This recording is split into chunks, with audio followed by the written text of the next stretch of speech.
Your mortgage guy Brian here with some great information to help you through the mortgage process. Now, in the current rising rates climate, I have a lot of borrowers who come to me and say, Brian, we were thinking about buying, but we're going to wait for rates to come back down. We're going to go ahead and rent until then. So in today's video, what I want to do is I want to look at some of the questions you should ask and some things to consider when you think about whether you should rent or buy. Now, before I get into the specifics, here's something that I think needs to be addressed. There is never a perfect time to do anything. Whether it's have a kid, buy a home, change your job, the idea of perfect is few and far between. So as a first-time buyer, I would strongly recommend to get that idea of perfect time out of your head. So the first thing that we want to ask, the first question that we want to ask is, how long am I planning to be in my next place? If you're looking to settle down for an extended period of time, about 3 years or more, then buying is typically going to be a better alternative to renting. This is because of this idea of interest versus equity. Now, I have a little secret for you. If you're renting, you're paying someone else's mortgage. It's just not your own. So instead of building any equity, you're paying 100% interest on that property. So if you do the math, which we'll take a look at in part 2, there's a good chance your break-even point on the interest versus equity question is going to be about 3 years. Now, the next question you should ask yourself then is budget. What is your budget? How much are you willing to spend, and how have increasing rates impacted that? Now, to give you an idea, a $400,000 mortgage when it was at 3% is going to cost you roughly about $1,686 principal and interest.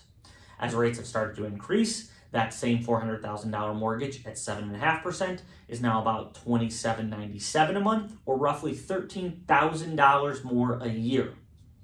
Now, as it's becoming more difficult for buyers to afford higher interest rates, sellers are going to be forced to lower their purchase price, their sales price, in order to attract more buyers.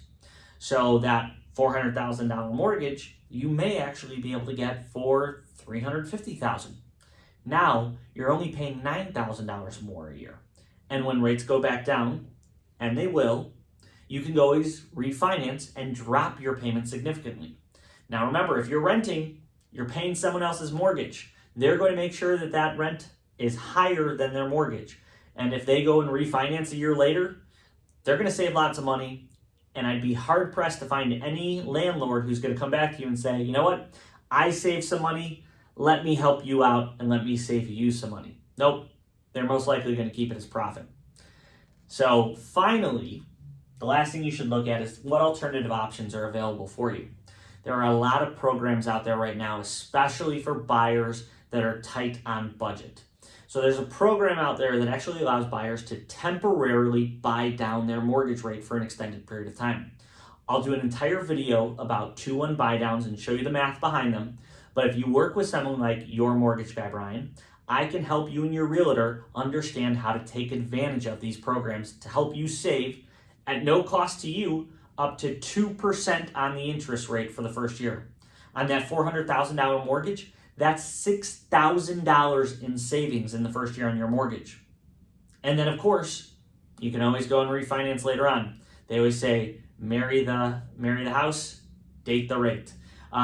So in my next video, I'm going to go into some of the math behind these things to determine whether you should rent versus buy and when the break-even point really exists. But if you have any questions, please make sure to leave them in the comments down below. Also, don't forget to like and subscribe so you can see when new content comes out, and follow me at yourmortgageguybrian.com or check me out on Instagram at yourmgbrian.